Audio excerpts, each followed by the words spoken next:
dear students. Welcome to Bosco Campus Vision, Campus TV channel of Kottayam Don Bosco College. I am Raniar, faculty member of English department. Today I am here with the paper 20th Century Malayalam Literature in English Translation, which is a core paper prescribed for semester 3 BA English students. And I am sharing this paper with Ansi Miss and Anjali Miss. Now let's go through the syllabus of this paper. I hope you had already gone through the syllabus because Anjali Miss had already begun the class. Okay, so this paper actually this is your core paper and it has 5 hours per week. And this paper is introduced for you in order to give you an awareness of the 20th century Malayalam literature. So the first module of this paper discusses the historical background of 20th century Malayalam literature. And the second module discusses 20th century Malayalam poetry in English translation. And third module discusses 20th century Malayalam fiction in English translation. And the last module discusses 20th century Malayalam drama in English translation. Now let me begin with the poem The Temple Bell, written by B. Sugathakumari. So my dear students, don't forget to do the assignments attached at the end of this lecture. And send me the images of your assignments through WhatsApp. Then only you will get the attendance. Now let's discuss about the writer of the poem. The poem The Temple Bell was originally written in Malayalam language under the name Ambalamani and it is written by B. Sugathakumari. Sugathakumari is a very famous Indian writer, especially an eminent Malayalam poet. So from her poems, we can trace out the original lyrical quality. Okay, so she is not only a poet but also an eminent social activist and also environmentalist. So her concern towards society, that is actually inherited from her father. She's a major contributor to Malayalam literature and she had bagged Kendra Sahitya Academy Award, Kerala Sahitya Academy Award, Saraswati Samman, Vallatol Award, Odakudal Award, etc. And from her poems, we can trace out some certain romantic anguish and also a quest for love, that is especially among women, and also concern towards environment. And her famous other poems are Muthuchippi, Kurinni Pookal, Ambalamani, etc. So in this poem, Ambalamani, which is translated under the name The Temple Bell. Okay, in this poem, she is discussing her anguish for the loss of faith from the earth. Okay, dear students, now let's go through the poem. So the poem is titled The Temple Bell. First stanza. Alone I watch and brood over the temple gopuram, now a shambles, the sanctum bat-infested, the ancient tree crouching on its roots, the moss-covered pond, the empty hands of broken lamp holders, and the quiet, deep solitude. When I stand contemplating them, suddenly inside the tingling sound of a tender bell. So the poet begins the poem like this. Alone I watch and brood over the temple gopuram, now a shambles. So the poet is calling your attention to a dilapidated temple gopuram. And that gopuram which is near the bat-infested sanctum sanctorum. So she is alone there, she is watching that temple gopuram. Now that is in a ruined condition. And there she also sees the bat-infested sanctum sanctorum of the temple. Sanctum sanctorum, it is the sacred place where the idol keeps, innermost part of the temple where the idol usually keeps. And this in Malayalam, the sanctum sanctorum is Sri Govil. So an ancient banyan tree standing there. Okay, it is standing there. So the ancient banyan tree crouching on its roots. And what happened to the pond? The moss covered pond. So the water in that pond is unused. So it is moss covered.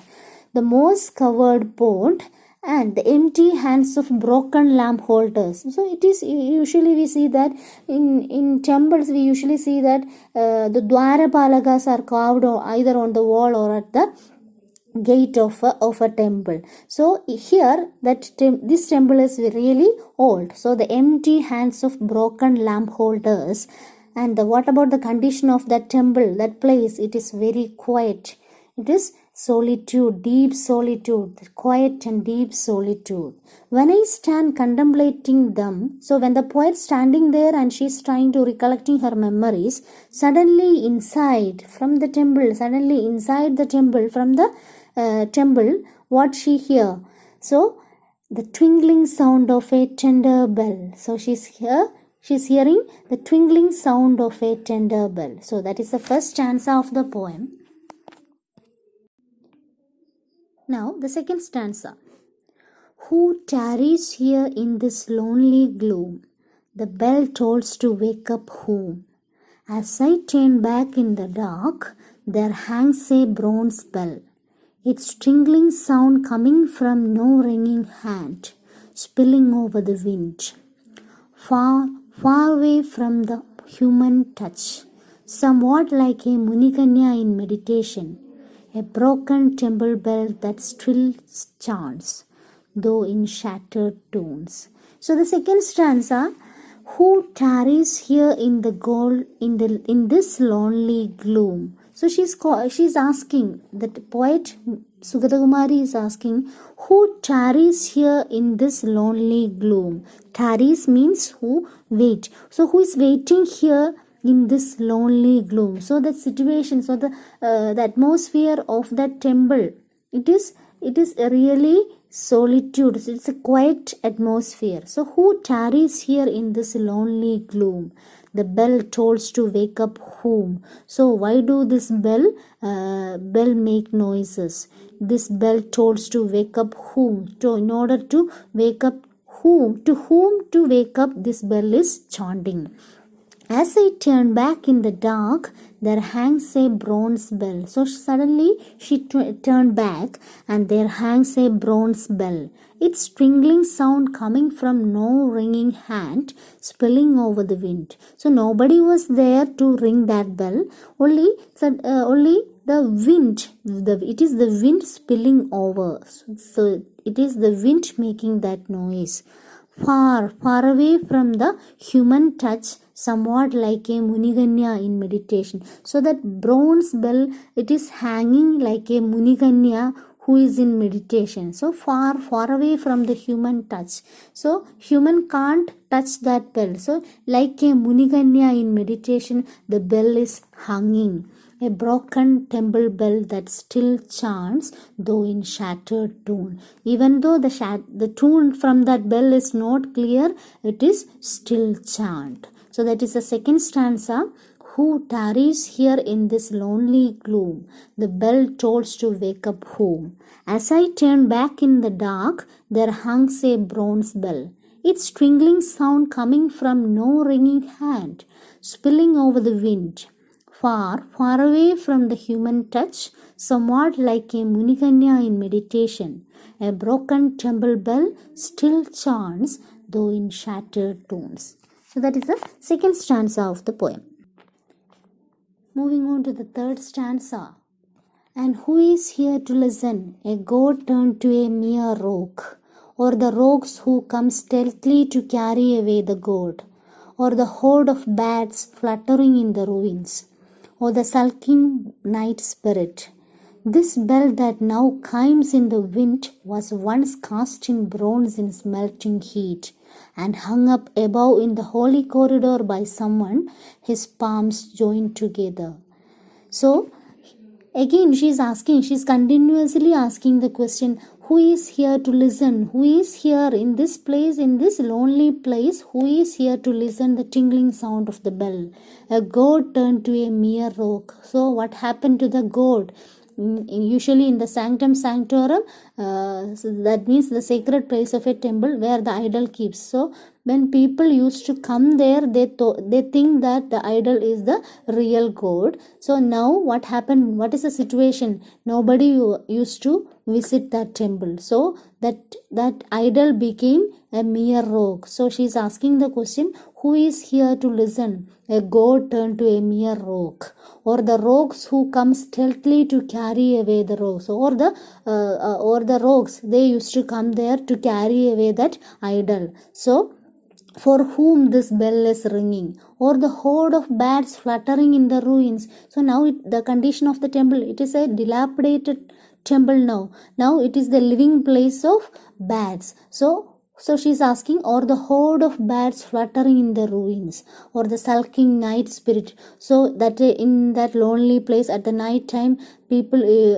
villagers used to say that there may have some spirits. So she is asking, so for whom that bell is ringing, or for the sulking night spirit, for whom that bell is ringing. This bell that now chimes in the wind was once cast in bronze in smelting heat. So now she turned to speak the history of the bell. So this bell that now chimes in the wind was once cast in bronze in smelting heat. So once upon a time this bell was made. It was cast in bronze, and once upon a time it was cast in bronze in smelting heat. With high heat, this bell is carved and hung up above in the holy corridor by someone, maybe a devotee. He used to hung up that holy bell on the corridor, and at that time his palms may be joined together. So he may be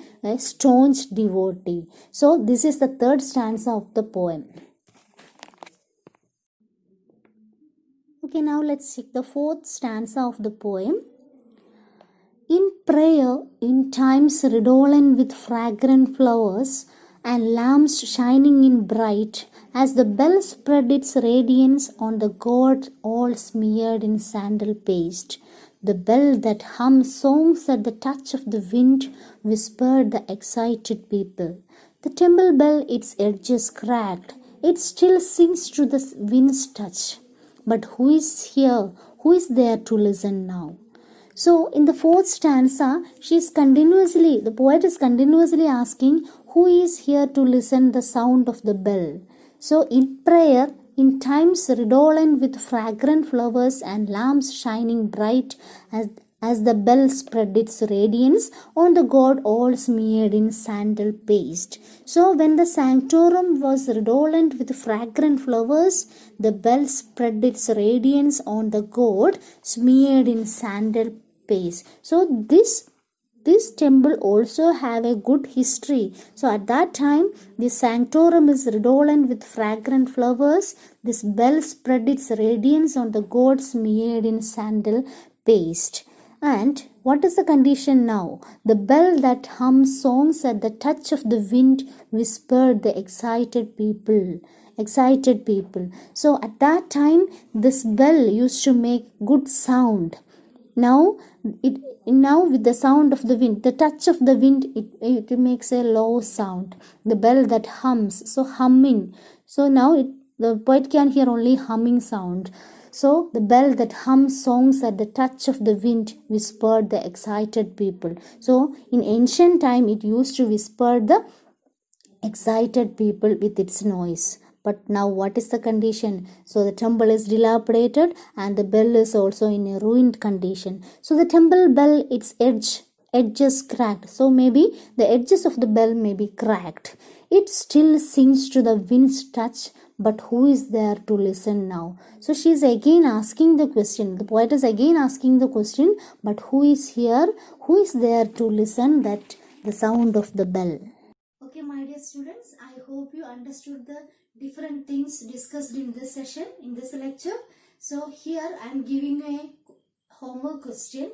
Write the critical appreciation of the first two stanza of the poem, The Temple Bell, and send me the images of your homework through WhatsApp. Then only you will get attendance. So see you in the next class.